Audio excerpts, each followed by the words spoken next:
저성장이라는 그리고 환율 1,400원대라는 뉴노멀. 우리는 어떻게 이걸 받아들여야 되는 건지 좀 궁금해요. 받아들이면 안 될 것 같아요. 받아들이면 안 된다. 예, 네. 좀 뭔가를 해야 되는 거죠. 굉장히 긴급하고 과감한 경기 부양책이 있어야 된다는 거죠. 전반적인 추세가 둔화되는 추세였고 경기 동행지수 수완변동치 같은 것이 계속 마이너스를 가고 있고 소비는 좋다고 하지만 센티멘트, 심리는 안 좋아지고 있고 이런 것들이 이제 복합적으로 작용하면 결국은 침체로 갈 수 있는 확률이 높아져요. 그래서 뉴노멀로 인식할 것이 아니라 2% 이상으로 가야 되는 과제가 있는 거죠. 우리 시장의 문제점, 국내 경기의 문제점, 경제 문제점은 뭐가 있는지 좀 들여다보도록 하겠습니다. 그래서 이분 모셔봤는데요. 이코노미스트 장재철 박사 나와 계십니다. 박사님 안녕하십니까? 안녕하세요. 네. 잘 지내셨죠? 네. 네, 날씨가 많이 추워졌네요. 예, 네. 감기 걸렸습니다. 아유, 건강관리 잘하셔야 될 텐데. 네네. 네. 앞서서 제가 말씀드렸습니다만 최근에 주변에서 네. 우리 시장만 왜 이래요? 이런 질문 좀 받지 않으세요? 뭐 그런 지 꽤 됐습니다.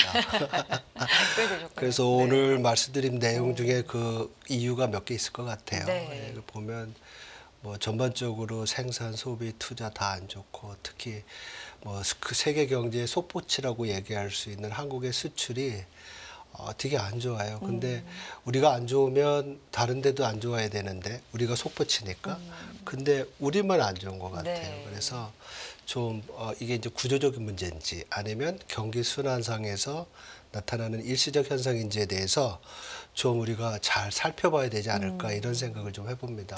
하나하나 좀 풀어보겠습니다.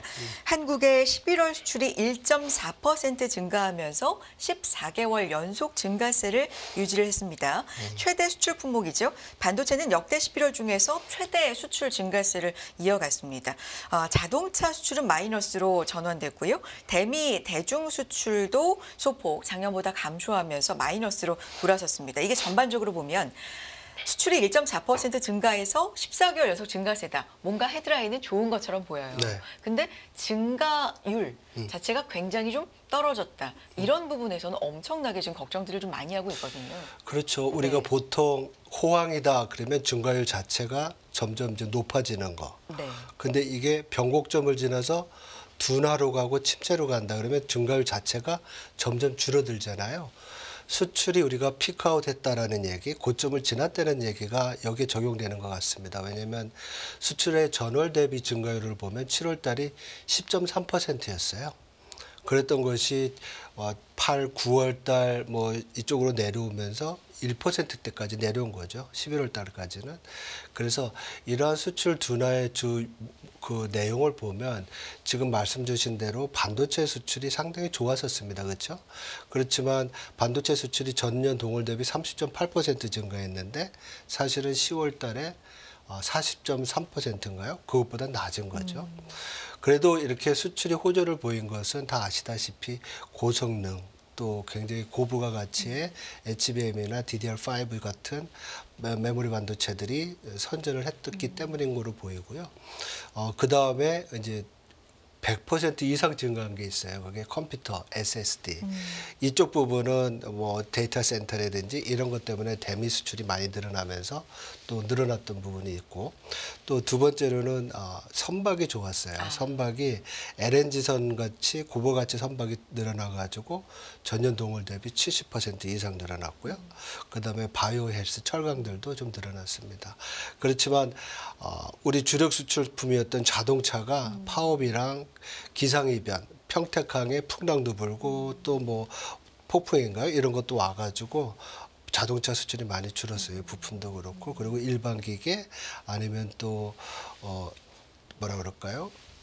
석유 제품 같은 경우에는 유가 하락 이런 부분이 작용을 해가지고 좀 부진했었습니다. 예, 그리고 말씀 주신 대로 일본, 중국, 미국, 일본 쪽으로는 소폭 감소하거나 좀 감소세를 보였고 아세안이나 또 유럽 쪽으로는 조금 증가했는데 1.4%의 증가율이 얘기하듯이 전반적으로는 다 좀 부진한 모습이었다 이렇게 볼 수 있을 것 같습니다. 세부적으로는 좀 선전한 품목도 있고 걱정이 좀 많이 되는 부분도 있는 가운데 전반적으로 보면 수출 동력이 식어가는 건 확실하다. 네네네. 이런 게 우리의 걱정이거든요. 어떻게 보십니까, 전반적으로? 당연히 이 수출이 안 되면 성장 중력이 줄겠죠. 왜냐하면 저는 이제 한국 경제를 얘기할 때 참 균형 잡힌 경제라고 많이 얘기했었거든요. 하나는 내수와 수출이 거의 한 50%씩 45% 내외로서 크기가 같아요. 그래서 좀 세계 경제가 좋을 때 내수가 부진해도 경제 성장률이 유지되거나 또 뭐 내수가 좋을 때 세계 경제가 안 나쁘면 또 어느 정도 보완해주는 그런 상황이었는데 지금 보면 내수 경기는 계속 부진한 모습을 보이고요. 뭐 여러 가지 이유가 있겠죠. 네. 가계부채라든지 또 뭐 고령화 이슈 여러 가지 이런 것들이 복합적으로 작용하면서 그리고 글로벌하게는 사실은 세계 경제 자체는 회복세를 보였다고 해요. 그렇지만 한국 경제는 소위 말해서 반도체 사이클이 엇박자를 내면서 반도체가 많이 늘어났다가 좀 줄어드는 영향 그리고 대중국 수출이 또 제약을 받으면서 또 이런 부분들이 복합적으로 작용하니까 이것이 앞에서 말씀드렸던 순환적인 요인과 또 구조적인 요인들이 같이 이제 뭐라 그럴까 복합적으로 작용해서 좀 일부에서 우려하는 것처럼 한국 경제가 혹시 저성장 국면에 빠진 거 아니겠느냐 이런 우려도 지금 나오고 있는 상황이죠. 예. 거기에 이제 한국은행이 기준금리를 2번 연속 내리는 깜짝 결정을 했잖아요. 시장이 좀 많이 놀랐습니다. 물론 이후로 이제 여러 가지를 들었는데 2번 연속 내린 배경에 좀 걱정거리를 많이 이후로 넣었기 때문에 우리 경제가 이렇게나 안 좋구나. 뭔가 다들 좀 경각심을 네, 깨우는 그런 계기도 좀 됐던 것 같아요. 경기 부진을 이유로 언급을 했는데 그런 가운데 산업 생산, 소비, 투자 지표가 5개월 만에 또 계속 감소한 걸로 나타났거든요. 이런 부분 좀 전반적으로 봐야 될 것 같습니다. 분석 부탁드려요.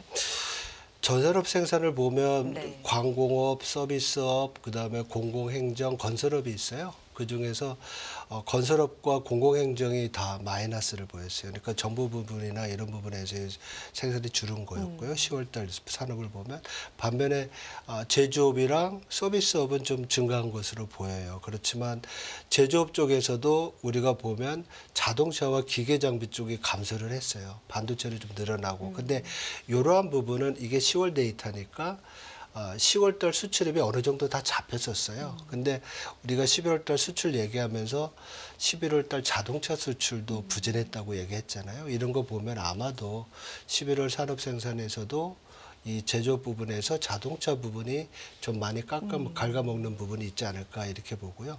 서비스업은 도소매에서는 좀 부진을 했지만 금융보험이나 사회복지 이런 쪽에서 좀 늘어나가지고 증가했던 거로 보이고요. 소매 판매는 내구재 부분에서의 부진이 뭐 가전이라든지 이런 부분이 소매 판매를 감소시켰는데 사실 내구재가 준다는 것은 경기 둔화와도 상관이 관계가 있습니다. 경기 전체가 침체한다는 거니까요. 그리고 설비 투자는 감소를 했습니다. 그래서 지난달에 약 한 9월 달에 10% 증가했었는데 반도체 제조용 기계라든지 자동차 등 운송 장비들이 좀 부진을 했던 것이 있고 건설 기성도 건설 부분도 토목과 건축 모두에서 마이너스예요. 그래서 건설 같은 경우에는 계속 마이너스를 보였죠. 그러니까 1월부터 10월까지 2달 빼놓고 다 마이너스를 보인 거예요. 그래서 건설 경기 부진은 올해 문제뿐만 아니라 사실 내년까지도 영향을 미칠 이런 것으로 보여가지고 지금의 부진이 개선될 수 있는 부분을 본다고 하면 소비에 대해서는 좀 다른 전반기관들이 내년도는 좀 좋아지지 않겠느냐 이런 얘기를 합니다. 왜냐하면 전반적인 인플레이션도 낮아지고 있고 금리도 내려올 수 있고 그렇지만은 센티멘트 부분도 있고 또 앞에서 우리가 얘기했던 자산 시장에서의 또 부진이 쉽게 해결될지 모르잖아요. 그러니까 우리 코스피도 좀 올라가고 주택 시장도 좀 안정이 되고 이래야지 소비 함수에서 큰 영향을 미치는 자산 가격이 좀 받쳐줘야 되는데 그것도 부진해서 사실 저는 내년도에 소비가 지금과 같은 이런 부진에서 벗어날 수 있을지 좀 약간 의구심이 좀 드는 부분이기도 합니다. 기업의 생산과 투자도 위축이 되고 소비도 줄어들고 이런 걸 이제 트리플 감소라고 네네. 우리가 세 개 다 위축이 된다, 감소한다 이렇게 이야기를 하는데 지금 실제로 보면 체감 경기는 진짜 안 좋다라는 얘기들 너무 많이 하고 있고요. 위기다라는 기업들의 이름 몇 면을 보면 우리나라 뭐 재계 정말 높은 순위에 있는 기업들 이름이 막 나오다 보니까 위기감이 좀 더해지는 것 같습니다. 전반적으로 경기에 대해서는 좀 부정적으로 우리가 내년에 볼 수밖에 없는 상황인 거고 박사님도 그렇게 진단하시는 건가요? 그렇죠. 네. 그리고 이제 뭐 나중에 말씀드릴 기회가 있을지 모르겠지만은 기본적으로 한국은행이 요번에 금리 인하를 결정하면서 네. 경제 전망을 했잖아요. 네. 근데 올해와 내년도에 경제 성장률 전망치를 다 내렸잖아요. 네. 0.2%포인트씩. 그리고 내년도 성장률 자체가 2%를 하회하고 그리고 2026년 성장률도 1.8%로 2% 밑으로 났어요.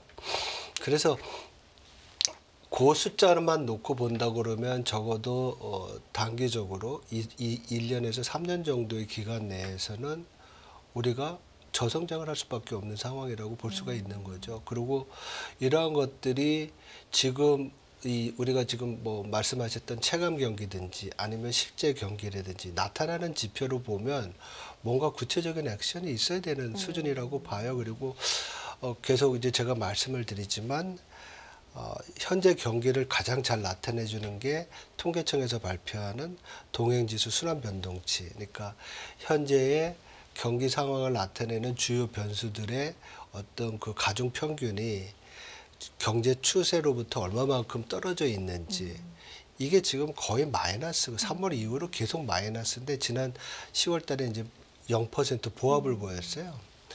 근데 이것도 제가 볼 때는 다음 달에 나올 11월 산업생산에 보면 마이너스로 전환될 가능성이 커요. 그래서 왜냐면 이게 좀 지수를 만드는 게 우리가 알고 있는 지수를 그냥 쓰는 게 아니라 약간 뭐 계절성이라든지 여러 가지를 고려해서 만드는 거거든요. 그래서 이런 통계적 조작이 좀 가해진다 그러면 굉장히 위험한 수준이죠. 0%지만 마이너스일 수 있다. 그래서 경기 상황은 지금 상당히 안 좋고요. 그리고 생산, 제조업 부분만 보면 생산은 전월 대비 증가했지만 내수출하는 보합이고 수출출하는 감소예요. 특히 반도체의 출하가 줄고 있어요. 그러면 반도체 생산은 늘었는데 예를 들면 출하는 줄고 있으면 재고는 늘어나는 그렇죠. 거겠죠. 근데 우리가 경기 순환에서 재고 출하 사이클이라는 게 있어요. 그게 호황기에는 재고도 늘어나고 출하도 늘어나는데 경기 둔화기로 가면 출하는 줄고 재고는 늘어나고 그리고 침체에 빠지면 재고도 늘어나고 재고도 줄고 또 출하도 줄고 이런 일이 벌어져요. 근데 우리가 지금 그런 상황에서 본다고 하면 앞으로 뭐 확장 둔화 이런 사이클을 간다 그러면 우리가 지금 둔화니까 그 다음에 어쩌면 침체로 갈 수 있는 그런 재고 출하 사이클로 보면 그런 상황으로도 우리가 볼 수가 있겠죠. 최근에 경제에서 보면 뉴노멀이라는 단어가 최근에 조금 더 많이 보이거든요. 말씀해 주셨지만 한국은행이 0.25%포인트 추가로 이제 인하를 하면서 내년 성장률을 1.9%. 그 또 다음에 성장률은 1.8%로 제시를 했습니다. 그러니까 성장률 1%대라는 건 사실 이제 우리가 저성장이라고도 이야기를 하는데 저성장이라는 뉴노멀 그리고 환율 1,400원대라는 뉴노멀 뭐 이런 뉴노멀 얘기가 좀 나와서 우리는 어떻게 이걸 받아들여야 되는 건지 좀 궁금해요, 박사님. 받아들이면 안 될 것 같아요. 받아들이면 안 된다. 예. 네.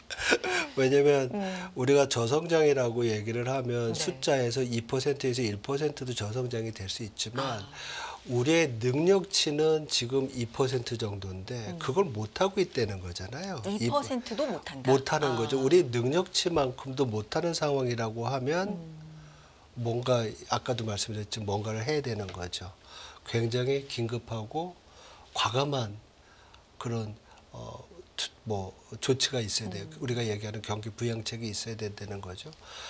아침에 뉴스를 보니까 뭐 내수를 촉진시키기 위한 정책을 마련하려는 이제 얘기도 나오고 있고 그런 것이 사실은 올해 하반기부터 아니면 뭐 빠르면은 2분기 말부터 있어야 된다는 생각을 했습니다. 왜냐하면 전반적인 추세가 둔화되는 추세였고 경기 동행지수 수완변동치 같은 것이 계속 마이너스를 가고 있고 소비는 좋다고 하지만 센티멘트, 심리는 안 좋아지고 있고 이런 것들이 이제 복합적으로 작용하면 결국은 침체로 갈 수 있는 확률이 높아져요. 그래서 그런 부분을 우리가 안다고 하면 이거를 뉴 노멀로 인식할 것이 아니라 우리는 다시 2% 이상으로 가야 되는 과제가 있는 거죠. 그리고 환율 1,400에 대한 뉴 노멀은 사실은 우리가 인정하면 안 될 것 같아요. 왜냐하면 뉴 노멀이라고 하면 경제는 사람들의 기대에 되게 영향을 받거든요. 근데 경제학의 합리적 기대 가설이라는 게 뭐냐면 모든 사람들이 주가가 올라간다고 하면 평균적으로 그만큼 올라가요. 근데 그것보다 초과하게 되면 기대보다 높으니까 내려가겠네. 그래서 어떤 기대 수준이 중요한데 1,400원이라는 뉴 노멀을 설정해 놓으면 모든 사람들이 거기에 맞춰서 환율이 1,400원 이상이면 내려가겠네. 미치면 올라가겠네. 그래서 이런 뉴 노멀은 사실은 맞지 않는 것 같고요. 수급에 의해서 결정되는 것 같아요. 수급에 의해서 결정되는 거고 지금은 우리 국내 펀더멘탈이 약하니까 해외로의 자금 유출이 되게 많아요. 이제 우리가 아까 이제 수출이 둔화되면서 환율 얘기를 같이 이제 할 수가 있는데 수출이 둔화되면은 이제 제일 우려되는 게 무역 수지가 악화되는 거잖아요. 근데 사실 무역 수지는 점점 커지고 있어요. 왜냐하면 내수 경기가 부진하니까 수입 수요가 줄고 있고 원유 가격이 내려오니까 무역 수지는 또 커지고 있는 거예요. 경상 수지도 작년에 1월부터 9월까지 200억 달러가 되지 않았는데 지금은 얼마지? 약 한 제가 여기 써놨는데 경상수지가 이제 높아지는 거에 대한 그 내용을 네. 질을 좀 봐야 된다라는 그렇죠. 말씀이시네요. 그래서 네. 그 경상수지도 그것보다 3배 정도 더 네. 커진 것 같아요. 650억 달러인가? 그 정도 됐던 거로 알고 있는데 하여튼 이런 부분들이 제가 볼 때는 그 단기적으로는 달러 수급 문제 가지고 그 환율이 올라가는 부분이 있고 그리고 중기적으로는 이제 앞에서 말씀드렸던 그 뭐라 그럴까요? 그 우리나라의 경제 성장률 자체가 둔화가 되니까 펀더멘탈하게 원화의 약세 요인이 되는 거죠. 그래서 이런 부분이 반영된 부분은 있는데 우리가 이거를 2% 이상으로 성장률을 높이고 우리 펀더멘탈이 높아져 가지고 좋아져서 다시 우리나라 내국인 투자자들이 해외로 나가지 않으면 다시 충분히 내려올 수 있는 그런 상황이라고 볼 수 있습니다. 그래서 단기적으로는 달러 원 환율이 1,400원대 이렇게 붙어 있다고 하더라도 제 생각으로는 모르겠습니다. 보통 연말 되면 환율이 좀 내려오거든요. 종가 관리 좀 하는 부분이 있기 때문에. 그리고 내년 상반기에도 1,300원대 후반에서 결정되지 않을까. 점점 내려올 거로 지금 보고 있습니다. 정말로 눈 유머로 받아들이면 안 된다. 네, 방법이 필요하다. 저는 그렇게 생각하지 않고 이거는 우리가 극복해야 되는 문제다라고 생각을 합니다. 라는 의견이시네요. 조금 아까 경상수지 말씀해 주셨는데 9월 경상수지가 111억 2천만 달러 흑자네요. 네네네. 네, 111억 달러 흑자입니다. 네. 자, 다음 얘기를 좀 이어가 볼 텐데, 근데 통화 정책을 통한 경기 부양에는 좀 한계가 있잖아요. 네. 그렇다면 재정 차원의 부양책도 좀 적극적으로 있어야 된다라는 의견이실까요? 저는 있어야 된다고 생각을 합니다. 왜냐하면 우리가 지금 통화 정책을 봤을 때 이제 요번에 금리를 내렸지만 내년에 한 2번 정도 더 내릴 수 있을 것 같아요. 일부에서는 내년도에 뭐 4번까지 내려서 정책 금리 수준을 2%까지 낮춰야 된다고 하는데 제 생각으로는 내년도 상반기가 지나면 거시경제 정책의 그 기조가 통화 정책에서 재정 정책으로 넘어갈 것 같아요. 지금 얘기 많이 나오고 있는 추경 같은 것이 지금 의회에 계류되고 있는 그 감액 예산은 있잖아요. 사실 이 부분은 지금의 경기 상황을 보면 국회에서 증액을 해가지고 경기 부양을 해야 되는 상황이거든요. 근데 그거랑 반대로 간 게 굉장히 아쉬운 부분이에요. 그래서 어떤 결정이 내리든지 간에 통화 정책은 내년 상반기까지 추가적인 금리 인하를 하지만은 그 이후부터는 재정이 역할을 맡아서 해야 되지 않나 이렇게 봅니다. 가장 큰 이유가 금리가 지금 높았을 때 내릴 때 우려했던 것이 환율 문제였잖아요. 그리고 두 번째가 그 금융 불안 문제. 근데 경기가 나쁘다고 해서 이거를 계속 2%까지 내려놓으면 이 문제가 다시 살아날 가능성이 있는 것 같아요. 그래서 어느 정도 금리를 내려놓은 다음에 좀 체력이 보강이 된다고 생각하면 그 다음부터 우리가 뭐 재정을 통해서 필요한 부분에 아주 본격적으로 투자를 하면서 지출을 하면서 경기를 이끌어가는 의미에서 추경이 필요하다 이렇게 생각을 하죠. 그래서 아주 적극적인 경기 부양책이 필요하고요. 2026에 1.8% 경제 성장률은 반드시 2% 위로 올려야지 되는 상황입니다. 왜냐하면 경제 성장률이 추세적으로 줄어들게 되면 그게 우리가 얘기하는 잠재 성장률을 낮추게 돼요. 잠재 성장률이 어떻게 보면 평균적인 성장률이기 때문에 그래서 우리가 우려하는 것처럼 저성장이 고착화될 수 있어서 이거는 반드시 우리가 극복해야 되는 그런 상황이라고 생각합니다. 네. 전반적으로 박사님 그럼 희망은 없는 거예요? 오늘 굉장히 우리가 뭐 상황이지만 좀 내년 한국 경제 정말 어둡다 이런 차원의 얘기를 하는데 희망은 없을까요? 좀 밝은 부분. 밝은 부분은 만들어야 될 것 같고요. 한참 생각하시네요. 네, 만들어야 될 것 같고 지금 제가 이렇게 이제 내년도 경제 전망에 대해서 이제 말씀을 이제 네. 여러 군데서 하면서 참 이런 적이 거의 없어요, 사실. 제가 굉장히 이제 우리 경제에 대해서 낙관적인 견해를 가지고 있고 외국인 투자자들이랑도 미팅하고 이럴 때는 제가 코리아 네버 다이 해서 코리아는 죽지 않는다. 그러면서 한류 얘기도 하고 우리 방산 얘기도 하고 뭐 많이 합니다. 그렇지만 이러한 것들을 어떻게 보면 잘 지탱해주고 보호해줄 수 있는 것이 경기의 어떤 진폭을 줄여주는 거시경제 정책이 잘 작동해야 되거든요. 그래야지만 이 펀더멘털이 상하지 않는데 지금과 같이 거의 정책이 소극적이거나 자꾸 지연될 때는 우리 펀더멘털이 약해질 수가 있는 거겠죠. 그래서 이런 부분이 좀 해소돼야 될 것 같고요. 더 중요한 것들은 우리 경제가 여러 가지 문제에도 불구하고 그나마 굉장히 좋은 성장세를 유지할 수 있었던 것들이 기업들의 이노베이션과 혁신과 투자가 있었어요. 근데 그런 부분이 지금 거의 없어졌습니다. 미국 경제를 부러워하는 이유가 M7이라든지 뭐 여러 가지 AI 관련된 투자잖아요. 근데 우리는 지금 그걸 찾아볼 수가 없어요. 그래서 굉장히 위태한 상황인데 이거를 과거처럼 모든 사람들이 심각하게 생각을 안 하는 것 같아요.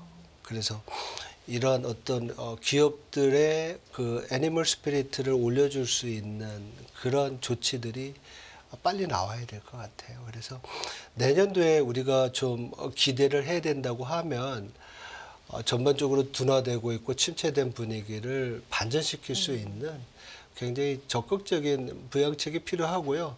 지금 우리가 다 중국에 그것을 기대하고 있는데 중국 기대할 게 아니라 우리나라에서 그게 있어야 된다고 생각을 합니다. 이런 반면에 뭐 미국은 계속 좋습니다. 네. 증시는 말할 것도 없고요. GDP 나우에서 4분기 성장률 제시했는데 3.2%로 제시해서 개시 후 뭐 최고치를 제시했고 뭐 이런 상황이거든요. 내년도 미국 경제도 이런 식의 좋은 흐름을 뭐 계속 이어갈까요? 미국 경제 전망은 어떻게 보십니까, 박사님? 우리가 얘기하는 미국 예외주의 올해 경제 성장률 컨센서스가 미국이 아마 2.8%일 네. 거예요.